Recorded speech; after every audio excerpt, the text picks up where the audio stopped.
नमस्कार दर्शकों, ऐसे न्यूज में आपका स्वागत है। दर्शकों, आज का जो हमारा टॉपिक है वो ये है कि वो कौन राम है जो चारों युगों में सभी जीवों का धारण पोषण करते हैं। तो दर्शकों, आज हम सबूतों के तथ्यों पर जानेंगे कि आखिर वो कौन राम है जो आज तक चारों युगों में सभी जीवों का धारण पोषण करते आए हैं। तो दर्शकों, इस डिबेट का हिस्सा बनने के लिए हमारे साथ कुछ हमारे हिंदू भाई आए हुए हैं जो अलग अलग जगहों से आए हुए हैं। वहीं दूसरी ओर संत रामपाल जी महाराज के शिष्य आए हुए हैं। इन दो पक्षों से आज हम जानेंगे आखिर वो कौन सी शक्ति है, आखिर वो कौन से राम है जो चारों युगों से सभी जीवों का धारण पोषण करते हुए आए हैं। तो दर्शकों, आज इस डिबेट की शुरुआत करते हैं हम हमारे जो भारत से अलग अलग जुओं से कुछ हमारे हिंदू भाई आए हुए हैं उनसे। नमस्कार सर। जय राम जी। सर, क्या नाम है आपका? मेरा नाम बबलू है। सर, कहाँ से आए हैं आप? मैं अहमदाबाद से आया हूँ। सर, हम आपसे ये जानना चाहते हैं कि आखिर वो कौन राम है जो चारों युगों में सभी जीवों का धारण पोषण करते हैं। तो आप इस विषय पे क्या कहना चाहेंगे? राम तो एक ही है जो त्रेता युग में आए थे, दशरथ पुत्र राम। उनको ही मर्यादा पुरुषोत्तम श्री राम कहा जाता है। और वही सारे जीवों का पालन पोषण करते हैं। चारों युगों में वही आते हैं और चारों युगों में उनका प्रमाण है।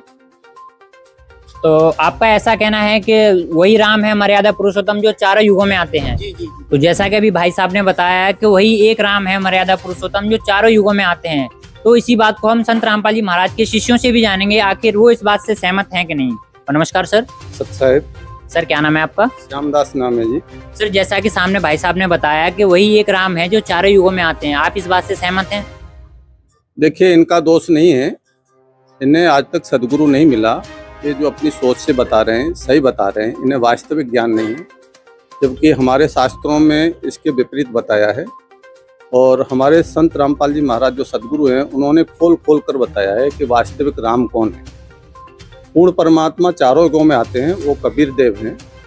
पहली बार जब यहाँ आए थे तो उन्होंने अपने शिष्य धर्मदास को बताया था कि धर्मदास, मैं यहाँ पहली बार नहीं आया हूँ, मैं चारों युगों में आया हूँ। सतयुग में सत सुकृत कह टेरा, त्रेता नाम मुनिंदर मेरा, द्वापुर में करुणामय कहाया, कलयुग नाम कबीर धराया। फिर कहा है चारों युग में मेरे संत पुकारे, कूक कहा हम हेल रे, हीरे मोती मानिक वर्षे, ये जग चुगता डे। वो बता रहे हैं कि मैं सत्य ज्ञान की बरसात कर रहा हूँ, लेकिन ये संसारी जीव समझ नहीं पा रहे हैं। पूर्ण परमात्मा कबीर देव वही चारों युगों में आए। तो दर्शकों, यहाँ पर एक और राम की चर्चा हुई है, एक और राम का नाम यहाँ पर आया हुआ है। संत रामपाल जी महाराज के शिष्य ने बताया कि वो राम कबीर हैं। तो क्या ये बात से जो हमारे भाई आए हुए हैं वो सहमत हैं? सर, आप इनकी बात से सहमत हैं? इनका कहना है कि कबीर हैं वो राम जो चारों युगों में आते हैं। अब देखिए, अब ये बता रहे हैं कि कबीर ही राम है, जबकि आप कबीरदास जी के जितने भी दोहे पढ़ोगे, आप जो भी वो काशी के आसपास के हैं, तो उसमें आप देखोगे कि वो खुद बोलते हैं कि राम नाम जपते रहो जब तक गटक में प्राण। तो वो खुद किसी राम का नाम जपने के लिए बोल रहे हैं, जबकि ये उन्हीं को, कबीर जी को ही राम बता रहे हैं। तो यहाँ पर भाई साहब की बात भी सही है। उनका कहना ऐसा है कि कबीर खुद कहते हैं कि मैं राम की भक्ति करता हूँ, तो वो भगवान कैसे हो सकते हैं। तो आइए इस बात का भी हम संत रामपाल जी महाराज के शिष्यों से पता करते हैं। सर, जैसा कि भी भाई साहब ने बताया कि कबीर जी तो खुद राम की भक्ति करने के लिए कहते हैं, तो वो भगवान कैसे हो सकते हैं? कबीर साहब ने खोलकर बताया है अपने ग्रंथों में और अपने भक्तों को कि राम राम सब जगत बखाने, आदि राम कोई बिरला जाने। आदि राम मतलब सबसे सर्वोत्पादक प्रभु जिसने सबकी उत्पत्ति की है, वो राम कोई और है। वो कह रहे हैं कि धर्मदास, ज्ञानी सुने तो हृदय लगाई, और मूर्ख सुने तो गम नहीं पाई। जो ज्ञानी सुनेगा इस बात को तो हृदय से लगाएगा और गदगद हो जाएगा। वास्तविकता ये है, लेकिन मूर्ख आदमी है ना, वह बकवाद करेगा, वो उस ज्ञान को नहीं समझ सकता। आदि राम कौन है? यह कबीर साहब ने बताया है कि आदि राम का मतलब होता है जिसने सबकी उत्पत्ति की, उससे पहले कुछ नहीं था। वेदों में लिखा है सर्वोत्पादक प्रभु। तो वो राम कौन है? ये राम तो त्रेता में आए थे, तो सतयुग में तो राम कृष्ण दोनों ही नहीं थे, तब लोग किसकी भक्ति करते थे? तो इससे सिद्ध होता है कि ये राम तो त्रेता में आए, सतयुग में किसकी भक्ति करते थे? आप इनसे पूछिए। अगर ये सुप्रीम पावर है मर्यादा पुरुषोत्तम राम, तो फिर सतयुग में तो ये थे ही नहीं, फिर भक्ति किसकी करते थे लोग? जी, सर ने भी बहुत अच्छा क्वेश्चन किया है कि राम तो त्रेता में आए, तो द्वापर में और सतयुग में कौन राम थे, कौन राम की भक्ति होती थी और किसने सबका धारण पोषण किया। तो सर, क्या आप इनकी बात से सहमत हैं? उनका कहना ऐसा है। नहीं, देखो, राम एक ही है और वो मर्यादा पुरुषोत्तम श्री राम है। इनकी कहने से मतलब सही गलत नहीं हो सकता।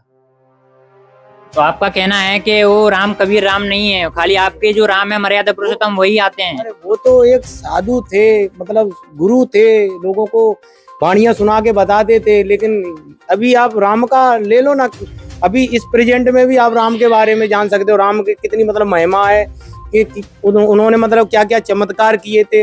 अभी कबीर साहब जी का कहाँ चमत्कार है, कहाँ कोई दिखाई दे रहा है आपको? तो हम कबीर को भगवान कैसे माने?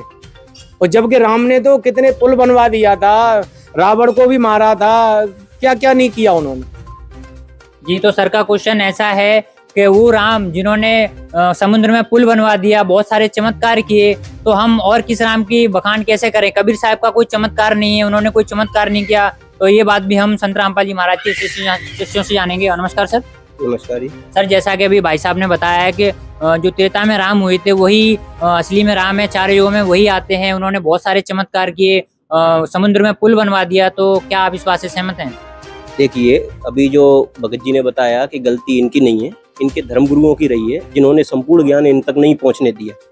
कबीर साहब ने तो यहाँ तक बताया है कि 4 राम बताए हैं, एक नहीं। इन्होंने बताया भाई साहब ने अभी कि कबीर साहब राम की भक्ति करते थे, और जबकि कबीर साहब ने बताया है कि वो आदि राम की भक्ति करते थे, जैसा कि अभी भगत जी ने बताया कि वो आदि नाम कोई बिरला जाने। तो राम 4 प्रकार के बताए हैं परमात्मा ने, कबीर साहब ने, कि एक राम दशरथ घर डोल है, एक राम घट में बोले, एक राम का सकल पसारा, एक राम त्रिवन से न्यारा, चौथा छोड़ पंचम को ध्यावे, 100 प्राणी हमको पावे। ये कबीर साहब की वाणी है। तो इसमें उन्होंने खंडन कर दिया कि वो जिस राम की पूजा करते थे वो त्रेता वाले श्री रामचंद्र नहीं थे। अब एक अंदाजा लगा लो इसी बात से कि ये भाई साहब ने अभी एक नारा लगाया था, आपने गौर की होगी, जय श्री राम। मतलब इतना उत्साहित होके भगवान का नाम लेने से तो आत्मा गदगद होनी चाहिए, एकदम शांति आनी चाहिए, ठंडक आनी चाहिए हृदय में। और ऐसे भगवान का नाम लेने से पूरा खून उबाल हो रहा है। तो मतलब ये भगवान के में कहीं शंका है, इनका कुछ ऐसा है, डाउटफुल जैसे है कि ये जो श्री राम जी है ना, ये यहाँ के 3 लोक के प्रभु हैं, ब्रह्मा विष्णु महेश जो है ना। अब विष्णु जी का अवतार श्री रामचंद्र जी माने जाते हैं, ये देवताओं की श्रेणी में आते हैं, ये पूर्ण परमात्मा की श्रेणी में नहीं आते हैं। ये त्रेता युग में आए, इन्होंने अपने जैसे ही जन्म लिया, जिस तरीके से मनुष्यों का जन्म होता आया है, ऐसे ही इनकी मृत्यु भी हुई, मृत्यु के लिए भी ये ऐसे ही प्राप्त हुए। इन्होंने भी जैसे आम जन जो लीलाएं करता है वैसे इन्होंने लीलाएं भी की, युद्ध भी लड़े, खाया पिया भी, और भी कई व्यंग जैसे वार्तालाप भी की, अपना राज्य भी चलाया राजा के जैसे। दूसरा और ऐसा उदाहरण कोई ऐसा नहीं था। ये तो क्या है, मानने वाली बातें हैं कि हमको आज तक किसी राम के बारे में नहीं मालूम पड़ा, तो हम हिंदू धर्म से हैं, हम भी पवित्र सनातन धर्म से हैं, तो हम भी अपने उसी के पीछे लग गए, तो हमने भी झंडा गाड़ दिया कि नहीं नहीं यही श्री राम है। अब डाउटफुल ये भी होता है कि कबीर साहब ने ये भी वाणी बोली है कि और समुद्र पाट लंका गया सीता का भरतार, और दूसरी वाणी एक परमात्मा अगस्त मुनि इन 7 को पी गया, इनमें कौन करतार। कि अगर लंका को पुनः बना के श्री राम जी वहां पे गए, और इनसे बड़े तो फिर वशिष्ठ, ये अपने क्या अगस्त ऋषि थे, उन्होंने 7 समुद्र को एक घूंट में पी लिया था, तो ये तो इनसे भी बड़े भगवान हो गए फिर। तो ऐसी स्थिति में भगवान की संज्ञा नहीं दी जा सकती। हाँ, ये महापुरुष थे, देवताओं की श्रेणी में आते हैं, न कि ये चारों राम जो चारों युगों में आते हैं उनकी श्रेणी में आते हैं। जी, जैसा कि भाई साहब ने बताया, कोई भी पक्ष अपने अपने राम को महत्वपूर्ण बता रहे हैं, ये मान रहे हैं कि हमारे राम ये सब कुछ हैं, और जो संत रामपाल जी महाराज के शिष्य हैं वो बता रहे हैं कि कबीर साहिब भी राम हैं। आपने एक क्वेश्चन किया था कि राम जी ने बहुत सारे चमत्कार किए, तो भाई साहब ने एक अभी आपको क्वेश्चन आपका जवाब दिया उत्तर का, अगस्त ऋषि ने समुद्र को पी लिया था। ठीक है जी, राम ने तो उस पर पुल बनवाया, अगस्त ऋषि ने वो समुद्र को पी लिया था, तो उसमें भगवान कौन है? तो आप क्या कहना चाहोगे? भगवान तो देखो राम ही है, ये माने या नहीं माने। देखो वो बात अलग है कि इन्होंने बोला था कि सतयुग में मतलब कौन राम था, तो सतयुग में भी तो वो 52 का रूप धारण करके आए थे, 52 इंच के बन के, जो हमारे धर्मगुरु बताते हैं। तो वो विष्णु के अवतारी थे, सतयुग में वो 52 का रूप धारण करके आए थे, जो राजा बलि को उन्होंने वो किया था। और त्रेता में फिर आकर के उन्होंने रामचंद्र जी ने स्वयं अपना रूप दिखाया। और आपको मालूम है कि द्वापर युग में फिर कृष्ण भगवान बन के आए थे। तो आपका कहना ऐसा है कि सतयुग में भी राम जी आए थे? हाँ, राम आए थे ना, जैसे इन्होंने बोला कि हमारे कबीर साहब उन्होंने सतयुग में नाम नाम मतलब वो नाम मुनिंद्र ऋषि या जो भी बता रहे वो नाम लेके आए थे, तो उस समय हमारे श्री रामचंद्र जी भी तो सतयुग में आए थे बावन के रूप में। यहाँ पर एक प्रश्न और खड़ा होता है, इन्होंने कहा है कि राम जी सतयुग में भी आए थे, तो संत रामपाल जी महाराज के शिष्यों से हम ये भी जानेंगे क्या ये बात सच है। सर, जैसा कि इन्होंने बताया कि राम सतयुग में भी आए थे, तो आप इस बात से सहमत हैं? देखिए सत साहब, ये दास ये कहना चाहता है कि राम है क्या। ये अयोध्या के पुत्र राजा दशरथ के पुत्र राम को, मर्यादा पुरुषोत्तम को सुप्रीम पावर गॉड मानते हैं। तो अगर हम इनकी हिस्ट्री देखें रामायण के हिसाब से, सिद्धांत के हिसाब से, तो राम ने जो कर्म किए वो उनको स्वयं को भोगने पड़े, स्वयं भी कर्म से नहीं बच पाए। उदाहरण के तौर पे बाली का वध किया था श्री राम ने, पीछे से वार किया। क्षत्रिय का ये धर्म नहीं है कि पीछे से वार करे, तो वहां तो उन्होंने कहा दिया कि भाई अनुज बधु भगिनी सुतनारी सुन सठ कन्या समयचारी इन्हें कुदृष्टि बिलो के जोई ताय बधे कछु पाप न होई। मतलब ऐसे लोग को मारने से कोई पाप नहीं होता है। और राम बाल निज धाम पठावा, एक चौपाई है उसमें, राम ने बाली को निज धाम माने अपने लोक को पहुंचा दिया। अब प्रश्न ये खड़ा होता है कि राम का धाम अगर अमर लोक होता तो बाली का दोबारा जन्म नहीं होता। वही बाली आके बहेलिया बनता है द्वापर युग में, और राम ही आके कृष्ण बनते हैं। राम 12 कला से आए थे, कृष्ण 16 कला से, विष्णु के अवतार हैं। और वो बहेलिया ने अपना जो त्रेता वाला बदला पूरा लिया। कृष्ण की जो मौत हुई, डेथ हुई, वो कैसे हुई आपको पता है? वो बहेलिया ने बाण दिया था। अकाल मौत मरे वो भगवान कैसे हो? एक्सीडेंट में मरे वो भगवान हो सकता है, स्वयं अपनी रक्षा नहीं कर पाए, कर्म ने इनको नहीं छोड़ा, भगवान कहाँ से हो गए? तो यहाँ पर एक बात ये भी उठती है कि आज का जो हमारा टॉपिक ये था कि वो कौन राम है जो चारों युगों में सभी जीवों का धारण पोषण करते हैं, और आप कह रहे हैं कि वो अपना प्रारब्ध भुगतने के लिए आए थे, तो फिर वो राम कैसे हो सकते हैं? स्वयं उन्होंने वो कर्म को भोगना पड़ा, उनके बस की बात नहीं थी। तो वो राम कौन सा है जिसकी भक्ति से हमारे पाप कर्म नष्ट हो जाएंगे? वो सबका धारण पोषण करता है, वह परमात्मा कबीर साहब हैं। सतगुरु पुरुष कबीर हैं, चारों युग प्रमाण, झूठे गुरुआ मर गए हो गए भूत मसान।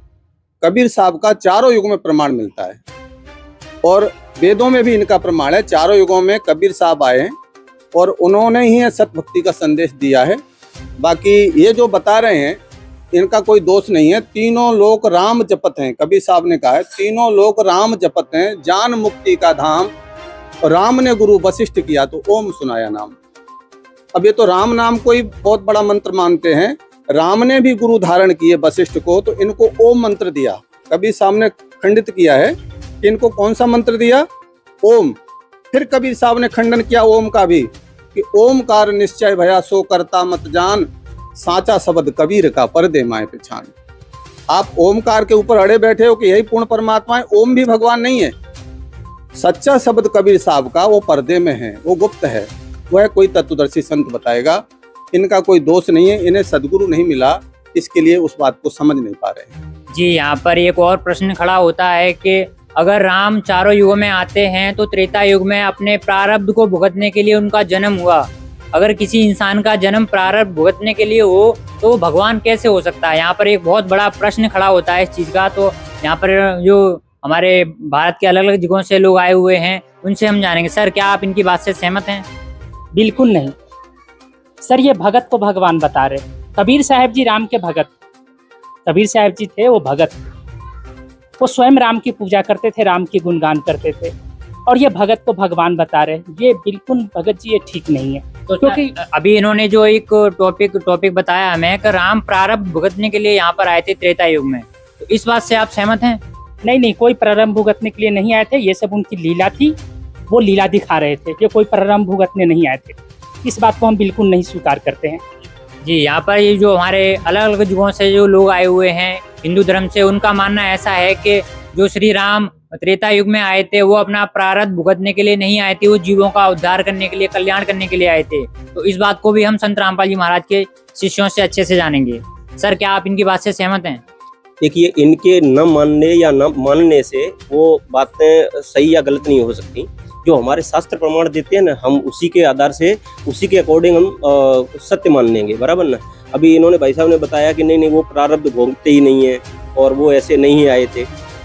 हमारे शास्त्रों में प्रमाण मिलता है कि रामचंद्र जो जी थे, उन्होंने बाली का वध किया था चुपके से, उसका बदला देने के लिए उनको द्वापर युग में भी कृष्ण भगवान के जन्म में रूप में जन्म लेना पड़ा, और उन्हीं की बहेलिया के रूप में बाली ने जन्म लिया, तब उनकी अकाल मृत्यु हुई। और इनसे मैं कहना चाहता हूँ, जैसे ये नहीं मानते हैं, एक कथा आती है हमारे रामायण में ही कि राजा दशरथ ने श्रवण कुमार, जो अपने अंधे माता पिता को तीर्थ यात्रा के लिए लेके चले थे, तो उन्होंने एक शब्द भेदी बाण से उनकी हत्या कर दी थी। उन्होंने, गलती उनकी भी नहीं थी, उन्होंने सोचा कोई मृग वगैरह है, शिकार करने के लिए उन्होंने शब्द भेदी बात छोड़ दिया। उसमें श्रवण कुमार जी की मृत्यु हो गई। अब जैसे ही श्रवण कुमार को तीर लगा तो उनके मुंह से यही पहला शब्द निकला था कि हे राम। उस टाइम पे तो भगवान रामचंद्र जी का जन्म भी नहीं हुआ था, तो वो कौन सा राम की पुकार रहे थे वो श्रवण कुमार जी? इन्होंने कभी विचार नहीं किया, क्योंकि ये क्या है, इनके धर्मगुरुओं ने इनकी बुद्धि पे थोड़ा पर्दा डाल दिया है। इन्होंने कभी भी जाके उनको ये नहीं पूछा कि ये वही चीज कहाँ से स्टार्ट हुई। तब तो राम जी का जन्म भी नहीं हुआ था जिनको ये श्री रामचंद्र जी मान रहे हैं। मैंने पहले ही बोला था कि जो चारों युगों में धारण पोषण करके सबका धारण पोषण करता है, वो राम कबीर परमेश्वर है, जिसका प्रमाण कबीर देव के नाम से वेदों में भी मिलता है। और इनके जो राम है वो देवी देवताओं की श्रेणी में आते हैं, और यहाँ तक कि तीनों लोग देवी देवताओं समेत ये लोग और ये देवी देवता भी जन्म मृत्यु के फांस में पड़े हुए हैं। ये अटल नहीं है, ये विधि के विधान को नहीं बदल सकते, ये अपना किया हुआ कर्म भी भोगेंगे और इनको भोगना भी पड़ता है, और उनका प्रमाण हमारे रामायण महाभारत जैसे ग्रंथों में भी मिलता है। और दूसरा राम जो है ना, वो जो वेदों में बताया है कबीर देव, वो वेदों में तो ये भी लिखा है कि वो परमात्मा जो है ना, वो घोर पाप का भी नाश कर देता है। तो जिसका जो परमात्मा पाप नाश कर सकता है, मतलब जो हमारी किस्मत लिखी गई है उसको बदल सकता है, वही परमात्मा सभी का चारों युगों में आके अलग अलग नामों से अलग अलग लीलाएं करके सभी का धारण पोषण, यहाँ पे 84 लाख प्रकार के जो जीव है ना, चाहे वो हाथी है, कुत्ता है, शेर है, मनुष्य है या गधा है, कोई भी है, उस सब का धारण पोषण वही करता है। जैसे परमात्मा कबीर साहब की एक वाणी भी है कि ऊपर से जब परमात्मा यहाँ पे आते हैं, वो सब जीवों का धारण पोषण करते हैं। तो उनकी एक वाणी है कि पो फाटी पगड़ा वया जिया जाई जून, सब काऊ को देते है वो चोंच समाना चून।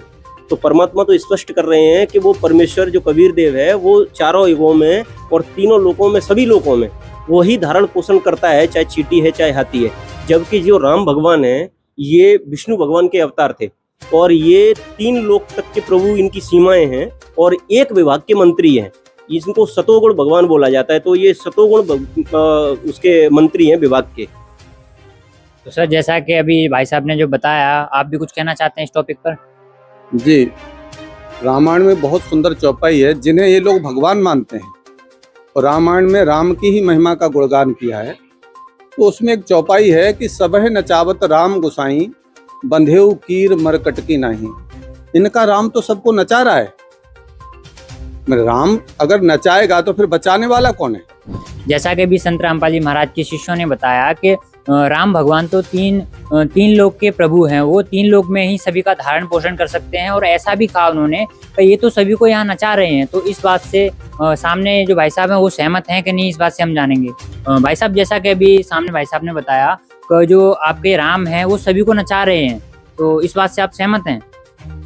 ये तो अपमानजनक बात सब जो है सो उपयोग कर रहे हैं। राम जो है सो नचानी है, और नचाते हैं तो पापियों को नचाते हैं। राम तो उद्धार के लिए आए थे, उन्होंने पत्थर बनी हुई अहिल्या का उद्धार किया, माता सबरी का उद्धार किया, और न रावण को मार के पूरा विश्व का उद्धार किया। और ये बार बार कबीर पर को भगवान सिद्ध कर रहे, जो कि वो भगत थे। और श्री राम जो कि पूरा विश्व उनको भगवान मानता है, उनको ये बता रहे कि बस 3 लोक के स्वामी है, वो 3 लोक के नहीं, अखंड ब्रह्मांड के स्वामी है।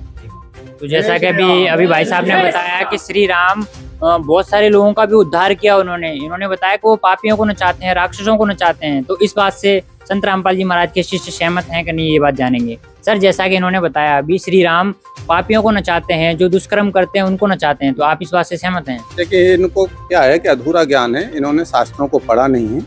रामायण में आगे चौपाई लिखी है कि ब्रह्मा विष्णु महेश पापी नहीं है। उसमें क्या लिखा है कि विधि हरि शंभु नचावन हारे।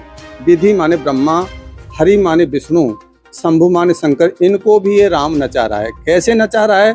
आपके पास समय हो तो थोड़ा समय लेंगे। एग्जाम्पल आपको बताएं कैसे नचाता है राम।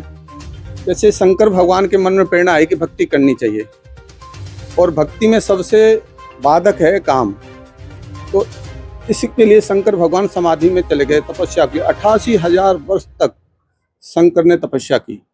तपस्या करने के बाद समाधि लगा बाहर आए तो बहुत खुश हुए कि हमने तो कामदेव को जीत लिया। ऐसे उनके मन में विचार, ये राम जो है ना, इनका सबके अंदर मन रूप में बैठा है। तो उन्होंने बोला ये उपलब्धि हमने हासिल की है, विष्णु भगवान को जाके बताते हैं। तो विष्णु भगवान के पास गए, और वो जो काल है उसने इनके अंदर प्रेरणा कर दी कि समुद्र मंथन पे विश्व मोहिनी का जो रूप धारण किया था, विष्णु से पूछा कि वो रूप बहुत ही सुंदर था। उस समय हमने है ना जहर पी लिया था, तो हमारी बुद्धि बस में नहीं थी, और कुछ समझ में आया कुछ नहीं आया। एक बार वह रूप हमें दोबारा दिखाने की कृपा करें। तो विष्णु भगवान ने कहा कि उस समय परिस्थिति ऐसी थी, जाने दो क्यों गड़े मुर्दे उखाड़ते हो।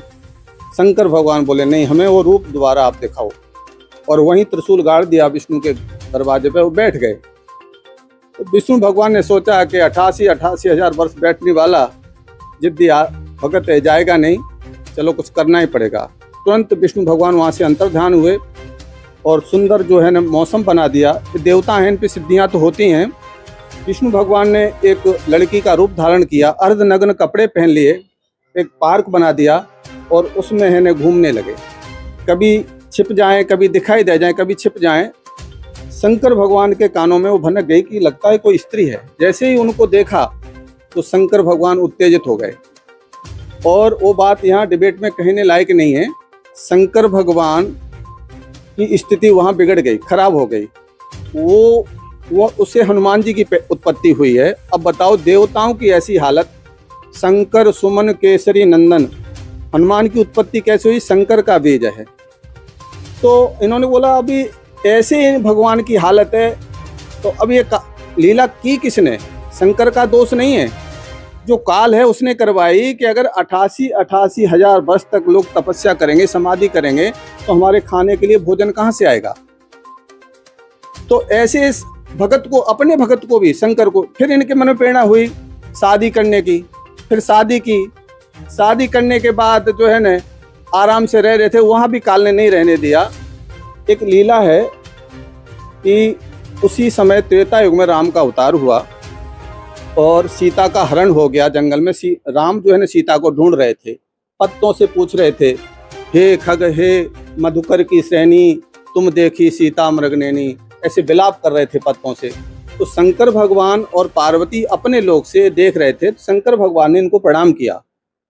जब शंकर ने इन्हें प्रणाम किया तो पार्वती ने कहा कि आप तो जगत गुरु हैं, सबके सबसे बड़े भगवान, आप किसको प्रणाम कर रहे हैं? एक राजा के लड़के को प्रणाम कर रहे हैं।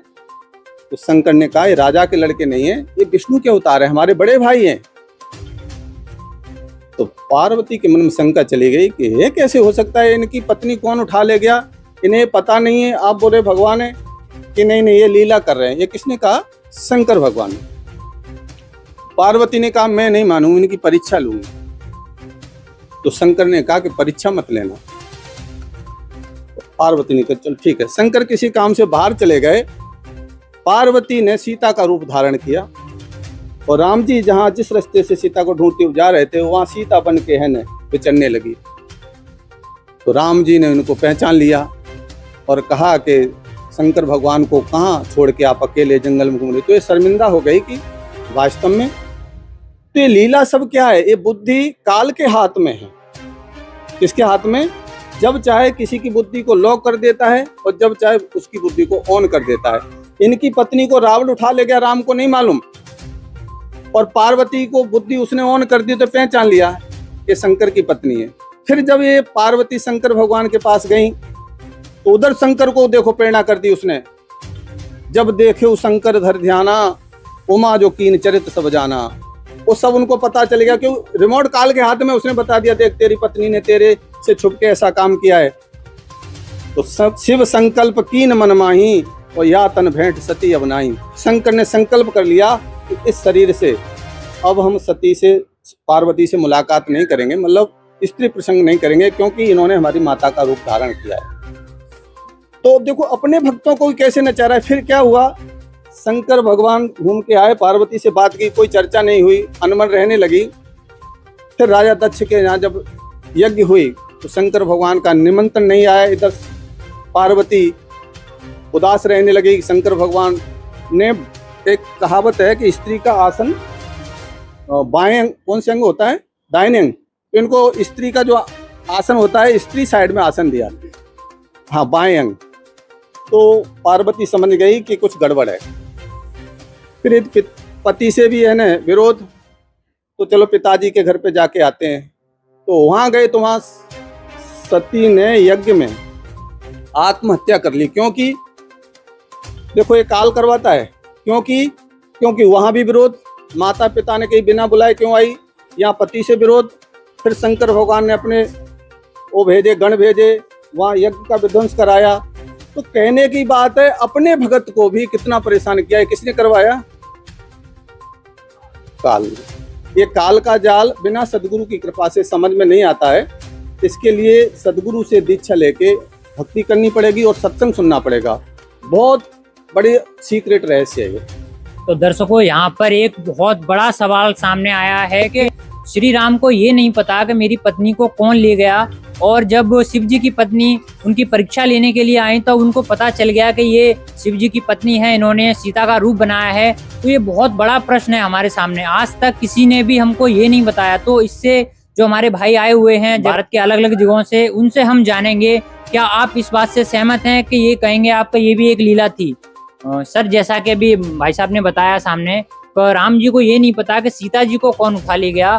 तो जब शिव जी की पत्नी ने जब उनकी परीक्षा ली तब उनको पता चल गया कि ये शिव जी की पत्नी है, और सीता जी का उनको पता नहीं कि कौन उठा ले गया। तो ये बात बहुत बड़ी है और बहुत बड़ा प्रश्न है हमारे सामने। तो आप क्या कहना चाहेंगे इस बात पर? जी, इनकी बातों में सच्चाई तो लग रहा है, क्योंकि ये बात जो बता रहे हैं, थोड़ा थोड़ा कहानी हमने भी ये सुना है, ये बात सही है, ये लिखा है, रामायण में दिखाया है, पर अब हम लोग को ये समझ नहीं पाए हैं। लेकिन फिर भी इतना ध्यान तो नहीं दिए। लेकिन हम तो यही जानते हैं कि जो राम जी थे, जो राजा दशरथ के पुत्र थे, वही सर्वश्रेष्ठ राम हैं। लेकिन ये जो ज्ञान बता रहे हैं, इनका ज्ञान भी हमें गलत नहीं लग रहा है। ये जिस कॉन्फिडेंस से बोल रहे हैं, इनकी बातों में भी हमें सच्चाई दिख रहा है। तो अब थोड़ा और इस पे हमें थोड़ा देखना पड़ेगा, थोड़ा इनसे समझना पड़ेगा। तो दर्शकों, यहाँ पर संत रामपाल जी महाराज के शिष्यों ने आज ये बहुत बड़ा रहस्य उजागर किया है। इससे हमारे जो भाई आए हुए थे अलग अलग जगहों से, वो इस बात से सहमत हैं। उनको लग रहा है कि ऐसा इनकी बातों में सच्चाई है, पर अभी उनको थोड़ा और समझना है, थोड़ा सा और विश्वास नहीं हो रहा है। तो हम संत रामपाल जी महाराज के शिष्यों से आग्रह करना चाहेंगे, उनका ये थोड़ा सा संशय है उसको मिटाएं, थोड़ा सा और अच्छे से उनको समझाएं। जी जी जी जी सर।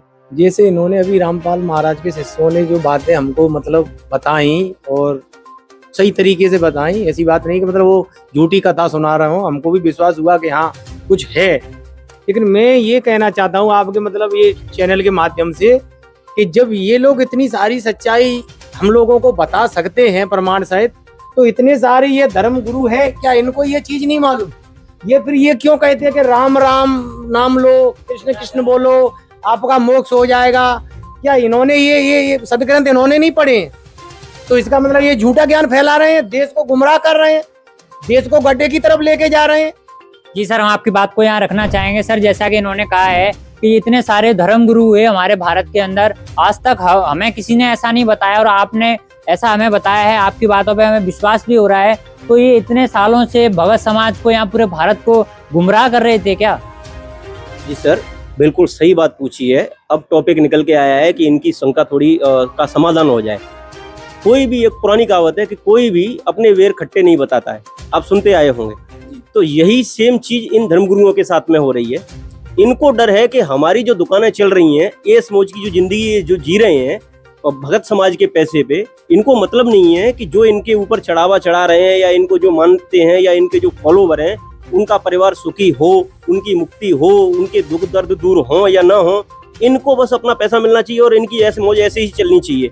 इसके लिए इन्होंने आज तक सदग्रंथ खोल के कभी भी आप पूछ लिए इन किसी को भी, इन धर्मगुरुओं में से एक नहीं, कम से कम सैकड़ों की संख्या में है, इन्होंने कभी भी, एक भी धर्मगुरु ने कभी भी कोई भी सदग्रंथ गीता दिखाई हो, वेद दिखाए हों, पुराण दिखाए हों, कोई भी सदग्रंथ, चाहे हिंदू धर्म के हों चाहे मुस्लिम धर्म के हों, कोई भी नहीं दिखाते। जबकि इसी के आधार पे संत रामपाल जी महाराज स्वयं परमात्मा जो रूप में विराजमान है, संत रामपाल जी महाराज वो स्वयं बोलते हैं कि मेरे घर का ज्ञान नहीं है, ये भगवान का ज्ञान है और ये वेदों में लिखा हुआ है। चारों वेदों को दिखाते हैं संत रामपाल जी महाराज। गीता जी में प्रमाण एक उंगली उंगली रख रख के बताते हैं कि ये चीजें हैं और इस चीज को छोड़ो, इस चीज पे भक्ति पे लगो। तो इनको भी थोड़ा धीरज रखना चाहिए और ध्यान देना चाहिए कि संत रामपाल जी महाराज जो ज्ञान लेके आए हैं, जो बता रहे हैं, वो परमेश्वर का ज्ञान है। संत रामपाल जी महाराज के घर का कुछ नहीं है जो कि ये लोग संत रामपाल जी महाराज का विरोध करें ना। वो तो परमेश्वर का दिया हुआ ज्ञान है जो चारों वेदों में भी लिखा हुआ है। चारों वेदों में वो परमात्मा बताया है जो सबके दुख दर्द दूर कर देता है, सबके पाप नष्ट कर देता है। और ये धर्मगुरु बताते हैं कि नहीं, आपके पाप जो किए वो तो भोगने पड़ेंगे आपको। कोई सर हम आपकी बात को रखना चाहेंगे। आपने ऐसा कहा कि जितने भी ये धर्मगुरु हैं, आज तक किसी ने भी हमारे जो हिंदू धर्म के जो शास्त्र हैं उनको जनता तक नहीं दिखाया। तो ये बात से सामने हमारे जो भाई आए हुए हैं वो सहमत हैं कि नहीं, इनसे हम पूछ लेते हैं एक बार। सर जैसा कि अभी बताया भाई साहब ने, तो हमारे भारत में इतने सारे धर्मगुरु हुए, कथावाचक हुए, क्या किसी ने आज तक किसी चैनल के माध्यम से या पर्सनल में किसी को भी अपने शास्त्रों का परिचय कराया कि इसमें क्या क्या लिखा हुआ है? नहीं, वो ऐसे नहीं कराए हैं, लेकिन वो खुद अध्ययन करते हैं। वो कंठस्थ याद है उनको, वो सारे वेद शास्त्र उनको कंठस्थ याद है और मुजबानी हम लोग को बताते हैं, हमें दिखा के नहीं पढ़ाते हैं। तो सर आप उस बात पे कैसे विश्वास करेंगे जब आपको वो चीज दिखाई नहीं है? उन्होंने कहा कि जो राम है वही चारों युगों में सभी का धारण पोषण करते हैं। ये बात अगर वो आपको कह दें आप मान लोगे, पर ये बात अगर हमारे किसी शास्त्र में लिखी है कि नहीं लिखी है, वो उस बात पर आप कैसे विश्वास करोगे? सर हम आपसे जानना चाहेंगे। वो दिखाएंगे, आपके चैनल का वीडियो देखेंगे ना तो उनको दिखाना पड़ेगा, नहीं दिखाएंगे तो उनकी दुकानें बंद हो जाएंगी। झूठे हैं वो, फिर उनकी दुकानें बंद झूठे हैं। जो सच्चाई को सदग्रंथों से मेल नहीं खा रही, जो सामने नहीं आ रही, जिस चीज का प्रमाण नहीं है वो गलत है, वो सच हो ही नहीं सकता। वो नहीं दिखाएंगे नहीं दिखाएंगे तो झूठे हैं, उनकी दुकानें कब तक चलेंगी? जी यहाँ पर भाई साहब ने ऐसा ऐलान कर दिया है कि अब वो दिखाएंगे, अगर वो अब नहीं दिखाएंगे हमारे सदग्रंथों को तो वो झूठे हैं। इस बात का ये खुद दावा कर रहे हैं कि वो जी नहीं दिखाएंगे ये वीडियो देख के, और नहीं दिखाएंगे तो हम सब है ना गुरु दीक्षा ले लेंगे आपके गुरु जी से। बताओ इनके हमारा एक संशय और है जी कि देखिए अभी तक जो डिबेट चल रही है, जिसे आपने प्रश्न पूछा, इन्होंने अच्छे से जवाब भी दिया और हम कुछ हद तक इनसे सहमत भी हैं। पर जो राम है जिन्हें हम मानते हैं वो हमारी सनातन संस्कृति के प्रतीक हैं। ठीक है, आप जैसा आपने शुरू में बताया कि हमारी सुबह उनसे शुरू होती है, हमारा जन्म उनसे शुरू होता है, हमारा मरण राम नाम सत्य से खत्म होता है। ठीक है, तो राम हमारे लिए इतने पूजनीय है। उसके बाद इनके गुरुजी, जैसा कि ये बता रहे हैं, सारा जितना ज्ञान बता रहे हैं ये इनके गुरुजी के दिए हुए ज्ञान के आधार पे। अब इनके गुरुजी सनातन संस्कृति के विरोधी हो गए, क्योंकि राम हमारी सनातन संस्कृति का पहला स्तंभ है। ठीक है, और इन्होंने हाल ही में एक वीडियो रिलीज किया कि राम का नाम तो गलती से रख दिया गया। भाई रामायण इतना बड़ा ग्रंथ है, वाल्मीकि जी ने लिखा हुआ है। ठीक है, राम के पैदा होने से पहले लिखा हुआ है दूरदृष्टि से, उसमें उन्होंने राम लिखा हुआ। ये बता रहे हैं कि वशिष्ठ जी ने गलती से नाम लिख दिया, ये कैसे संभव है? को सब कुछ मान रहे हो तो क्या राम के नाम से ही मुक्ति संभव है?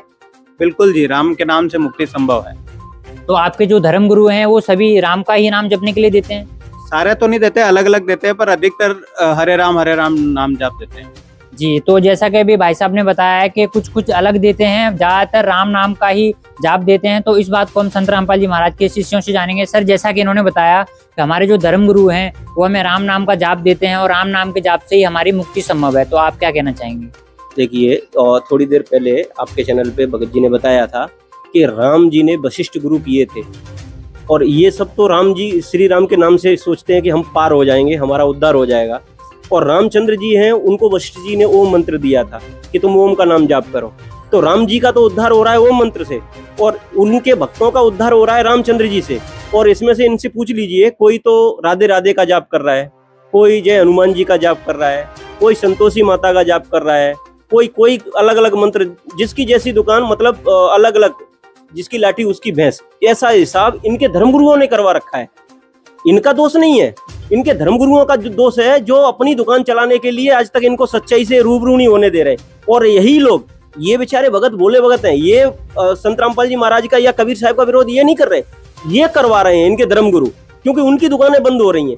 उनको मालूम है कि अगर इनको सच्चाई मालूम पड़ गई कि जैसे गीता जी पवित्र सदग्रंथ, हमारा चारों वेदों का सार गीता जी है, श्रीमद् भगवत गीता, उसमें स्पष्ट लिखा गया है कि ओम इति एकाक्षरम, ब्रह्म विवारण माम अम सरुणम, कि मुझ ब्रह्म का केवल एक ओम मंत्र है, जो भगवान है ना उसका ओम मंत्र है, और उसका जाप करता हुआ जो लास्ट समय तक जाता है वो अपने परम धाम को चला जाता है। तो ओम नाम का संकेत तो हमारे सदग्रंथ दे रहे हैं कि इसकी पूजा करो। फिर ये धर्मगुरु कहां से आ गए भाई, और ये कहां से लेके आए? कोई राधे राधे से मुक्ति हो जाएगी, प्रेमानंद जी हैं वो बोलते हैं कि राधे राधे, जय किशोरी जी, और कोई है कि ओम नमः शिवाय, कोई बोलते हैं कि वो ठाकुर जी की, कोई हरे कृष्ण हरे राम, यही सबसे बड़ा मंत्र है। सबकी अपनी अपनी डपली, अपने अपने राग हैं। इन लोगों के धर्मगुरुओं का तो बेड़ा गर्क होने ही वाला है। अगर इनके साथ में ये भोले भगत भी जो हमारे भाई बंधे हिंदू पवित्र सनातन धर्म के, हम भी पवित्र सनातन धर्म से आते हैं, इनको हमारी थोड़ी सी रिक्वेस्ट है कि अगर इनको भी अपना कल्याण कराना है, क्योंकि मनुष्य जीवन के लिए परमात्मा ने स्वयं बोला है, कबीर साहब ने, कि मनुष्य जन्म दुर्लभ है, मिले न बारंबार, तरवर से पत्ता टूट गिरे भाई बोर न लगता डार। एक बार मनुष्य जीवन अगर छूट गया ना तो दोबारा फिर ये इसी स्थिति में नहीं आ पाएगा। तो इनसे हमारी दो हाथ जोड़ के विनती है कि ये भी समझें, अपने शास्त्रों को समझें। संत रामपाल जी महाराज जो शास्त्र दिखाते हैं उन पे गौर करें। अपने इनके हर के घर में गीता जी इनके घर में मिलेगी, वेद इनके घर में मिलेंगे, सब कुछ इनके घर में मिलेगा। लेकिन इनको क्या है, इनके धर्मगुरुओं ने बोल दिया नहीं, वो पवित्र सदग्रंथ है, उनको लाल कपड़े में ढक के रख दो बस और हाथ जोड़ लो, उनको खोलना नहीं है, क्योंकि खोल दिया तो इनकी पोल फट जाएगी, इनकी दुकानें बंद हो जाएंगी। तो इनसे मेरी हाथ जोड़ के विनती है कि ये उनको पढ़ें खोल के, और अगर नहीं पढ़ सकते हैं तो संत रामपाल जी महाराज का 12-13 चैनलों पे संत रामपाल जी महाराज का सत्संग आता है। उनका एक YouTube चैनल है संत रामपाल जी महाराज करके, ये अपनी सारी शंकाओं का समाधान करवा सकते हैं। तब इनको समझ में आएगा कि जो त्रेता युग में जो राम आए थे वो राम कोई और हैं, और जो सभी लोगों में चारों युगों में आके सबका धारण पोषण करते हैं, सबको खाना पीना खिलाते हैं, सबकी परवरिश करते हैं, वो कोई और राम है। जी सर, हम आपकी बात को रखना चाहेंगे। जैसा कि अभी सर ने बताया कि जो भगवत गीता के अंदर सिर्फ एक ओम नाम का जाप लिखा है करने के लिए, पर आपके जो गुरु हैं आपको कोई राम राम बोल रहा है, कोई राधे राधे बोल रहा है, कोई और बोल रहा है, तो आपको जब अलग अलग बताए जा रहे हैं और भगवत गीता में ऐसा लिखा है, तो फिर आप राम नाम का जाप क्यों कर रहे हो फिर? सर इस चीज का कभी हम लोगों ने ध्यान नहीं दिया, कभी सोचा नहीं। अब ये कह रहे कि गीता जी में खाली गीता का तो कभी धर्मगुरुओं ने बताया, गीता जी में बताते हैं। हम तो क्या गुरुओं का अनुसरण करते हैं। जैसा हमें देखिए, इन्होंने भी बताया कि गुरु सर्व, हमारे भगवान राम के भी गुरु थे, तो हम अपने गुरुओं का अनुसरण करते हैं। जैसा गुरुओं ने बताया वैसा हम अनुसरण कर रहे हैं। तो हमने प्रश्न नहीं उठाया गुरु के सामने कि भाई ऐसा क्यों, और ग्रंथ क्या है, हमें जैसा बताया वैसा ग्रंथ हमने नहीं पढ़े हैं, ठीक है, हम आम जनता हैं, ग्रंथ हमारा काम नहीं था, ठीक है। तो हमारे गुरुओं ने जैसा बताया वैसा हम मंत्र जाप कर रहे हैं। पर अब इनका आत्मविश्वास देख के लग रहा है कि हम कहीं ना कहीं गलत राह पे थे। तो अब हम प्रयास करेंगे कि इनका कोई अगर संभव है, इनका कोई शास्त्र है या इनका कोई ऐसी कोई किताब है या ऐसा सत्संग है, तो हम सुन के एक बार उस निर्णय पे पहुंचेंगे कि इनकी सत्यता कितनी है और हमारे धर्म गुरुओं की सत्यता कितनी है। जी सर आपका ऐसा है कि गीता जी तो कृष्ण जी ने बोले हैं, तो हमें लगा कि कृष्ण कृष्ण राधे राधे गीता जी में नाम होगा। अब ये कह रहे गीता जी में सिर्फ ओम नाम है, तो अब ये सच्चाई, अब हम लोग तो कभी पढ़ने का सोचे नहीं। हम सोचे जो हमारे धर्म गुरु बता रहे सही है कि भाई कृष्ण जी ने गीता जी बोली थे, कृष्ण कृष्ण लिखा ही होगा, राधे राधे लिखा ही होगा। लेकिन अब ये इतना कॉन्फिडेंट से बोल रहे हैं, ये अपने गुरु जी का इतना ज्ञान बता रहे हैं कि संत रामपाल जी महाराज चैनल पे सारे प्रमाण के साथ, सबूत के साथ आपको मिलेंगे। तो ठीक है, देखेंगे अगर हमें वो जो ये बोल रहे हैं अगर उस बात में सत्यता हुई तो फिर बिल्कुल हम इनकी बात पे विचार करेंगे आगे। तो दर्शकों, यहाँ पर संत रामपाल जी महाराज के शिष्यों ने भी बताया कि कबीर जी चारों युगों में आते हैं, और इस बात से कहीं ना कहीं हमारे जो भाई आए हुए थे हिंदू समाज से, वो भी इस बात से कहीं ना कहीं सहमत हैं। पर अगर हम बात करें कलयुग की, तो क्या कलयुग में कबीर जी राम का अवतार लेके आए हैं? अगर नहीं आए हैं तो कब आएंगे? संत रामपाल जी महाराज के शिष्यों से जानेंगे। सर, आज जो हमारी डिबेट का टॉपिक था कि चारों युगों में राम जी सभी जीवों का धारण पोषण करने के लिए आते हैं, ठीक है जी। पर अगर हम बात करें कलयुग की, तो क्या कलयुग में वो राम आ चुके हैं या आने वाले हैं जो सभी जीवों का धारण पोषण करने वाले हैं? देखिए, कबीर साहब आज से 600 साल पहले आए थे स्वयं, और उनकी लीला के हिसाब से चारों युगों में आते हैं, वो लीला पूरी हो चुकी है 600 साल पहले आके। और उनके 64 लाख शिष्य हुए थे, और उन्होंने लाखों चमत्कार किए। सिकंदर बादशाह का जलन का रोग ठीक किया, ठीक है। एक कमाल और कमाली नाम के जो बच्चे मृत को जीवित किया। तो परमात्मा के चमत्कार देख के, लाभ देख के लाखों लोगों ने नाम ले लिया। मालिक ने एक परीक्षा ली, ज्ञान किसी ने समझा नहीं। उस समय हमारे यहाँ शिक्षा का प्रचार प्रसार नहीं था, ठीक है। कबीर साहब को चमत्कारी जान के लोगों ने उनको है न छोड़ दिया। हमारे यहाँ ब्राह्मणवाद का बोलबाला था, छुआछूत चरम सीमा पे थी, तो परमेश्वर को उस ज्ञान को ऊपर नहीं आने दिया। परमात्मा ने 64 लाख शिष्यों की परीक्षा ली, तो उसमें से सारे शिष्य फेल हो गए, 2 शिष्य खाली बचे थे, अर्जुन सर्जुन नाम के। तो धर्मदास से परमेश्वर बता के गए कि धर्मदास मैं दोबारा फिर आऊंगा, जब कलयुग बीचे 5505 तब ये वचन होगा साचा। उन्होंने कहा जब कलयुग 5505 बीत जाएगा तो वो परमात्मा धरती पे दोबारा आएगा। तो अपने वायदे के अनुसार कबीर साहब दोबारा संत रामपाल जी महाराज के रूप में आए हुए हैं और करोड़ों जीवों का उद्धार कर रहे हैं। कितने लोगों का कष्ट दूर, देखो बीड़ी, तंबाकू, सिगरेट, जुआ, चोरी, हेरा फेरी, मिलावट, ये जो बुराइयां थी सब बुराइयों को छुड़वा के और सत भक्ति का संदेश दे रहे हैं। और लोग जो उनकी भक्ति कर रहे हैं वो परमात्मा के जो भक्ति का आनंद ले रहे हैं और यहाँ के भी सुख मालिक दे रहा है। वास्तव में मोक्ष का मार्ग है। अब आप ये पूछ रहे हैं कि उन्होंने क्या लीलाएं की। लीला गिनाने जाऊंगा तो जितने भक्त हैं उन भक्तों के साथ सबके साथ लीला हुई। मैं अपनी एक लीला बताऊं खुद की कि एक लड़का था दास का 3 साल का, तो 4थी मंजिल से वो गिरा। नीचे आरसीसी रोड थी और मैं नीचे स्कूटर का लॉक खोल रहा था। मैंने देखा, मैंने ये तो मर गया। उठा के देखा तो उसके मुंह से खून निकल गया और बच्चा बेहोश हो गया। तो विश्वास बहुत था गुरुजी के ऊपर। मैंने बोला ऐसे मरेगा नहीं। गुरुजी कहते हैं जो कर भगति पछोड़ी होई हमारा नाम न लेवे कोई, कि हमारे भगत अगर एक्सीडेंट में बॉम्ब ब्लास्ट में मरेंगे, ऐसे मरेंगे तो कौन हमारी भक्ति करेगा। तो विश्वास बहुत था, सत्संग काफ़ी सुन रखा था। तो मैं गुरुजी के पास लेके गया बच्चे को, तो प्रणाम करवाया, फिर हॉस्पिटल लेके गया। हॉस्पिटल में जाके वहाँ देखा कि तो बेहोश है। फिर बड़े हॉस्पिटल के रेफर कर दिया, स्टार्लिंग हॉस्पिटल है। तो वहाँ 3 दिन आईसीयू में रहा। 3 दिन आईसीयू में रहे, सारे रिपोर्ट नॉर्मल। लेकिन एक चमत्कार ये देखा मैंने, इतनी ऊंचाई से गिरने के बाद उसके कोई खरोंच नहीं आया। शरीर पे थोड़ी बहुत लगनी तो चाहिए ना। फिर मैं उसको घर पे लेके आया। मैंने गुरुजी को शुक्रिया अदा, मैं मालिक आपने जान बचाई। और भगवान के गुण गाते थे तो भगवान को सारी महिमा दी। अब लीला आपको बताता हूँ। बच्चा 3 साल का जब घर पे लेके आए, वो लेटा हुआ है तो बोल रहा है कि पापा गुरुजी आए थे। मैंने गुरुजी कहाँ से आए? बोले खिड़की में से आए थे। खिड़की में से आए थे? हाँ। क्या बोला कि तू आश्रम में अपने पापा को लेके। तो मैंने बोला दवाई में पैसे खर्च हो गए हैं, अभी 2-4 दिन के बाद फिर चलेंगे। तो मैंने लेट को कर दिया। 3-4 दिन के बाद उसने फिर बोला कि गुरुजी आए थे। मैंने क्या बोला कि वही बोला कि आप आश्रम में आओ। तो मेरे पास उस समय इतने पैसे नहीं थे कि मैं पूरा परिवार आश्रम में किराया भर के जा सकूं। तो पैसे थे वो मैं मजदूरी करता था, तो दवा में खर्च हो चुके थे। तो बच्चे को लेके मैं सीधा बरवाला गया। तो मैंने बोला गुरुजी को राम कहानी बताऊं तो मालिक बड़ी दया की आपने। और तो जैसे मैं लाइन में लगा दर्शन करने के लिए, गुरुजी की नज़र पड़ी और मैं गुरुजी को बोलने वाला था कि गुरुजी इतना का है। तो गुरुजी ने बच्चे को देखा, हाथ फेरा, बोले दास को सब मालूम है, तुम्हारा जो है न हरिओम नाम था उसका, हरिओम तो मर गया है, आज से इसका नाम अमित है। मतलब इसकी मौत थी, परमात्मा ने उसको जीवन दान दिया। अब ये सुख जो है न तो कोई हेती दे सकता, न रिश्तेदार, न पैसे से, मतलब संसार की कोई भी ताकत ये काम नहीं कर सकती जो भगवान करता है। तो गुरुजी ने कहा था कल पे कारण कौन है, कर सेवा निकाम, मन इच्छा फल देऊंगा, जो पढ़े धनी से काम। हमारे लायक कोई काम आने देना, देखना भगवान के काम। तो भगवान के काम भगवान ही करता है। ऐसे हर भगत के साथ कहानी हुई है, एक नहीं। अगर मैं अपने बारे में बताने जाऊंगा तो एक किताब बन जाएगी। तो करोड़ों लोगों को जीवन दान दिया है, करोड़ों लोगों की बुराई छुड़ाई है। और आज भी हमने पहले किताबों में पढ़ा था कि मीरा को जहर दिया, मीरा नहीं मरी। प्रहलाद को आग में जलाया, प्रहलाद आग में नहीं जला। लेकिन हमने कभी देखा नहीं था ऐसा होता है। आज हमारे भक्तों के साथ, गुरुजी के भक्तों के साथ ये सब हो रहा है।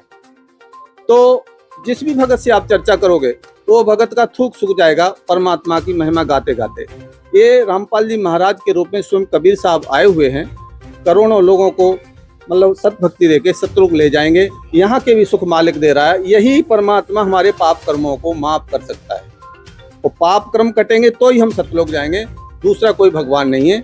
ये परमात्मा के ज्ञान से सिद्ध हो चुका है। जैसा कि अभी सर ने बताया कि संत रामपाल जी महाराज ही कबीर जी के अवतार हैं, वही भगवान हैं। तो ये बात अभी कहीं ना कहीं देखा जाए तो अभी इस बात से सामने जो हमारे भाई आए हुए हैं वो सहमत नहीं होंगे। आप सहमत हैं इस बात से कि संत रामपाल जी महाराज के रूप में कबीर साहिब ही आए हुए हैं? ये जिस हिसाब से संत रामपाल जी महाराज जी के बारे में बखान कर रहे हैं, जैसे चमत्कार बता रहे हैं, इस कलयुग के अंदर तो ये असंभव ही असंभव है। ये तो पॉसिबल ही नहीं है सर, जिस तरीके से बता रहे हैं। लेकिन ये इतना कॉन्फिडेंट से बता रहे हैं तो कोई इतना झूठा कहानी ये नहीं बता रहे, भावुक भी हो रहे थे बताते समय, तो निश्चय ही इनके बात में सच्चाई लगती है। तो हम भी इनके गुरुजी के बारे में और जानकारी लेना चाहेंगे। अगर इस कलयुग के अंदर वैसे परमात्मा धरती पे आए हैं तो हम भी जानकारी लेना चाहेंगे, आगे और विचार करेंगे। जी, तो सर का ऐसा कहना है कि हम संत रामपाल जी महाराज के बारे में और जानना चाहेंगे। तो यहाँ पर एक प्रश्न ये भी खड़ा होता है कि अगर संत रामपाल जी महाराज कबीर जी का अवतार लेके आए हुए हैं तो अभी जो कलयुग के अंदर आप देख सकते हो कि समाज में लोग कितना दुखी हैं। किसी के पास घर नहीं है, कोई बीमार है, किसी के पास पैसे नहीं है, किसी के पास 2 वक्त का खाना नहीं है, बच्चों को पढ़ाने के लिए फीस नहीं है, बच्चों के लिए स्कूल ड्रेस नहीं है, कोई किसी को कैंसर हो गया है, किसी को एड्स हो गया, इतना सारा प्रॉब्लम फेस कर रहे हैं सभी लोग। तो क्या संत रामपाल जी महाराज उन लोगों की मदद कर सकते हैं या कर रहे हैं? तो इस बात को भी हम संत रामपाल जी महाराज के शिष्यों से जानेंगे। सर, जैसा कि अभी सर ने बताया कि संत रामपाल जी महाराज ही कबीर साहब का अवतार लेके यहाँ पर आए हुए हैं। तो अभी हम देखें, अगर कलयुग के अंदर आज आप देख रहे हो कैसे हाहाकार मची है, लोग कितने दुखी हैं, तो क्या संत रामपाल जी महाराज उनके दुखों को दूर कर सकते हैं? देखिए जी, भगवान जैसे ही काम करता है। आपने सुना होगा कि द्वापर युग में सुदामा जी के मित्र थे, कृष्ण जी के मित्र थे सुदामा जी। तो वो बहुत निर्धन थे। तो अपने शास्त्रों में बखान आता है कि भाई उनका महल बना के दे दिया था कृष्ण भगवान जी ने। कृष्ण भगवान जी का तो एक ही बखान आता है कि सुदामा जी का एक महल बना के दे दिया था। आज की डेट में स्वयं परमेश्वर कबीर साहब संत रामपाल जी महाराज के चोले में आके आज एक अन्नपूर्णिमा मुहिम चलाई है उन्होंने, और उसका नारा है उनका संत रामपाल जी महाराज जी का कि रोटी, कपड़ा, शिक्षा और मकान हर गरीब को देगा कबीर भगवान। ये उनकी अन्नपूर्णिमा मुहिम के तहत हो रहा है। हजारों लोगों के घर जो बना के दिए। आज एक आदमी अपना घर बनाने के लिए कम से कम 10 लाख रुपए नॉर्मल खर्च करता है, वो संत रामपाल जी महाराज उनको निःशुल्क दे रहे हैं। उनकी स्थिति, अगर आर्थिक स्थिति कमजोर है तो आजीवन उनको खाने का राशन प्रोवाइड कराया जा रहा है, दवाइयां कराई जा रही हैं, बच्चों की स्कूल की फीस, स्कूल की ड्रेस, जूते, सब कुछ वो सब कंप्लीट कराया जा रहा है आजीवन के लिए। उनको दिया जा रहा है कि जो संत रामपाल जी महाराज से जुड़े हुए हैं, सभी को दिया जा रहा है? ना, अकेले संत रामपाल जी महाराज के भगवान है, भगवान सभी का ख्याल रखता है। उसके लिए कोई छोटा बड़ा, कोई ऊंच नीच, कोई राजा रंक नहीं होता है। भगवान के लिए सभी उसके बच्चे सब बराबर होते हैं। जो दुखी है ना, उसके लिए भगवान सबसे आगे आ रहा है और उसी के लिए सबकी उसकी झोली भर रहा है परमात्मा।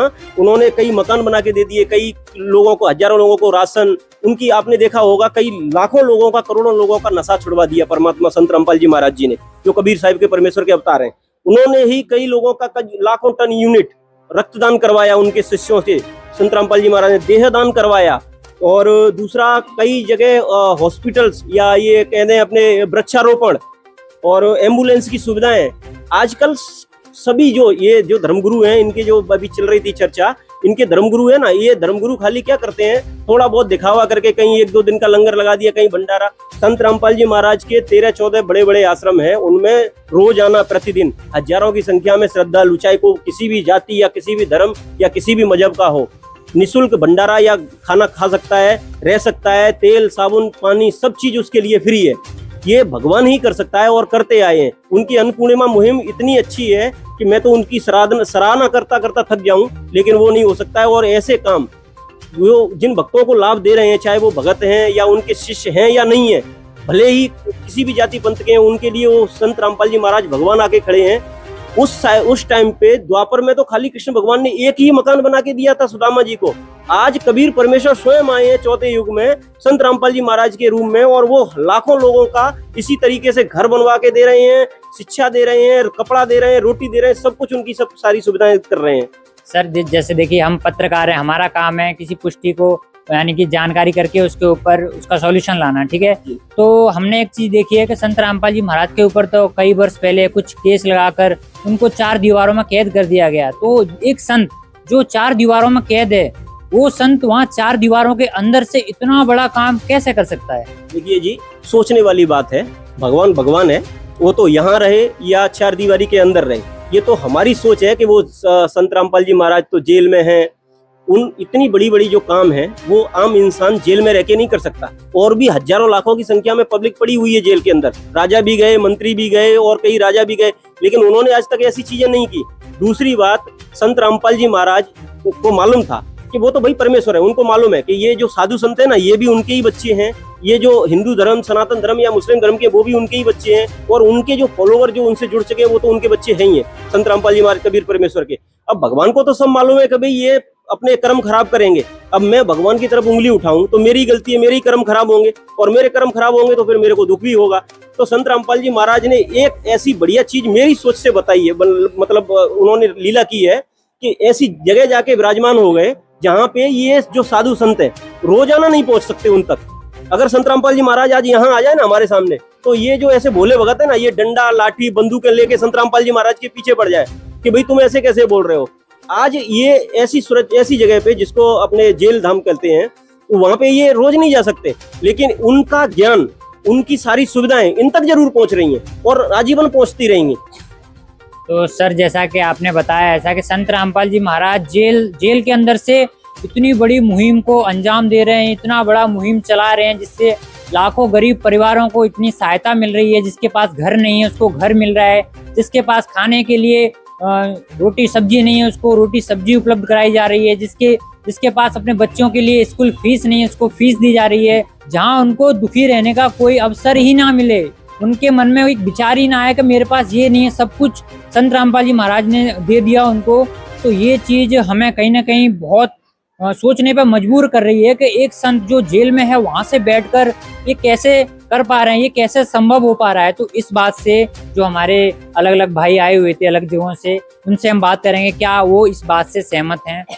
सर, हम आपसे ये जानना चाहेंगे कि जैसे कि अभी भाई साहब ने बताया कि संत रामपाल जी महाराज एक मुहिम चला रहे हैं, अन्नपूर्णा मुहिम। उसके तहत सभी गरीब परिवारों को घर, मकान, रोटी, कपड़ा, बच्चों की स्कूल फीस सब कुछ दिया जा रहा है। तो उनका ऐसा कहना है कि कलयुग के अंदर संत रामपाल जी महाराज के रूप में स्वयं कबीर परमात्मा आए, वो सब कर रहे हैं। तो आप इस बात से विश्वास करना चाहेंगे? देखो, कबीर साहब हैं ये तो मैं नहीं मान सकता, लेकिन हाँ कुछ है, चाहे वो संत मान लो या संत के रूप में भगवान को मानो, कुछ भी हो। मतलब जो मैंने भी देखा है उनका, अभी मैंने 2-3 महीने पहले भी मैंने एक वीडियो देखा था इनका। अयोध्या में भी इनका कुछ खाने पीने का इंतजाम चल रहा था। 1 महीने तक इन्होंने खाना दिया था रामपाल जी महाराज। वहाँ के जितने भी लोग थे उनके मैंने इंटरव्यू सुने ना, तो वो बता रहे थे इतना स्वादिष्ट खाना, इतना अच्छा, और न जाने क्या क्या चीजें बता रहे थे कि चाय को चाय राम कहते हैं, सब्जी को सब्जी राम कहते हैं, पूड़ी को पूड़ी राम कहते हैं, रोटी को रोटी फुल्का राम कहते हैं, जल को जल राम कहते हैं। इससे तो मुझे लगता है कि संत रामपाल जी महाराज कोई मतलब मामूली चीज नहीं है। और ये बता रहे हैं ना, तो वही इसमें सच्चाई तो है। जब इतने सारे चमत्कार कर रहे हैं तो कोई भगवान या ईश्वर परमात्मा के सिवा कोई नहीं कर सकता। जी सर, आप क्या कहना चाहेंगे? सर, जो ये बात बता रहे हैं, तो अगर ये बात सच है तो फिर समझिए राम राज आ गया है, क्योंकि ये केवल राम राज में ही हो सकता है। क्योंकि जो प्रजा सुखी हो सकती है, बता रहे, क्योंकि आजकल लोग दूसरे का घर तोड़ना जानते हैं, दूसरे का जमीन कब्जा करना जानते हैं, दूसरों को लूटना जानते हैं। ये देने की बात कर रहे हैं और वो संत कर रहा है जो जेल में है। तो फिर तो ऐसा लग रहा है कि राम राज आ गया है, क्योंकि ये राम राज के बिना ये संभव नहीं लगता है। जी जी सर, आप भी कुछ कहना चाहेंगे? सर जी, जैसा ये जिस मुहिम की बता रहे हैं, अन्नपूर्णा मुहिम, हमने भी यूट्यूब पे देखी थी, अभी रिसेंटली देखने में आई थी। तो हमारी पूरे जीवन की पूंजी लग जाती है एक घर बनाने में, और एक संत निस्वार्थ भाव से लोगों के घर बना रहा है। घर बनाना कोई मामूली बात नहीं है, तो ये वास्तव में इम्प्रेसिव चीज है। ठीक है, प्लस जो मतलब उनका हर खर्च हमने वीडियो में देखा था कि वो बता रहे हैं कि आपको जो राशन दिया जा रहा है खत्म होता है, आप वापस कॉल कर देना। मतलब यूजुअली क्या होता है कि जो चैरिटी करता है वो क्या करता है कि दे देता है और चैरिटी खत्म, वीडियो बन गया खत्म। हाँ, वो नंबर देके जा रहे हैं, बोल रहे हैं कि आप वापस कॉल करना हमें अगर खत्म हो जाए। तो ये वास्तव में जैसा ये बता रहे हैं, अब वो भगवान का अवतार हैं या संत जी हैं, हम यही मानते हैं कि संत जरूर हैं, ठीक है, पर जेल में रह के इतना कुछ कर रहे हैं तो शक्ति जरूर है, हम इस बात से सहमत हैं। जी दर्शकों, आपको बताना चाहेंगे कि यहाँ पे जो भाई आए हुए हैं इस बात से सहमत हैं कि संत रामपाल जी महाराज 4 दीवारों के अंदर से जो इतनी बड़ी मुहिम चला रहे हैं, तो वो कोई संत हैं या फिर आम इंसान नहीं हो सकते, वो कोई भगवान की शक्ति है जो इतना बड़ा काम कर रही है। क्योंकि दर्शकों, अगर हम देखा जाए तो घर का छोटा सा भी काम करने जाते हैं उसमें कितना खर्चा होता है। यहाँ पर पूरा घर बनाया जा रहा है, वो भी 13 दिन या 15 दिन के अंदर। ये बात सोचने की है कि अगर कोई इंसान अपना घर बनाने का सोचता है तो उसमें लगभग 4 से 5 महीने लग जाते हैं। यहाँ दर्शकों, उनको सिर्फ 15 या 13 दिन में घर बना के दिया जा रहा है। तो दर्शकों, इस आज जो हमारा टॉपिक था चारों युगों में वो कौन राम है जो सभी का धारण पोषण करते हैं, तो इस बात से ये सिद्ध होता है कि कबीर जी चारों युगों में आते हैं और जो कलयुग में आए हैं वो संत रामपाल जी महाराज के रूप में ही आए हुए हैं, जो अपनी सभी बच्चों को सुखी कर रहे हैं, उनके दुख दर्द को सुन रहे हैं और उसका निवारण कर रहे हैं। तो दर्शकों, आज इस हमारे टॉपिक से ये सिद्ध होता है कि संत रामपाल जी महाराज ही वो एक पूर्ण परमात्मा हैं, कबीर साहिब हैं जो सभी जीवों को सुखी करने के लिए आए हुए हैं, सभी जीवों का दुख दूर कर रहे हैं। तो दर्शकों, ऐसे ही और वीडियो देखने के लिए आप जुड़े रहिए हमारे ऐसे न्यूज़ में। आज के लिए बस इतना ही, धन्यवाद।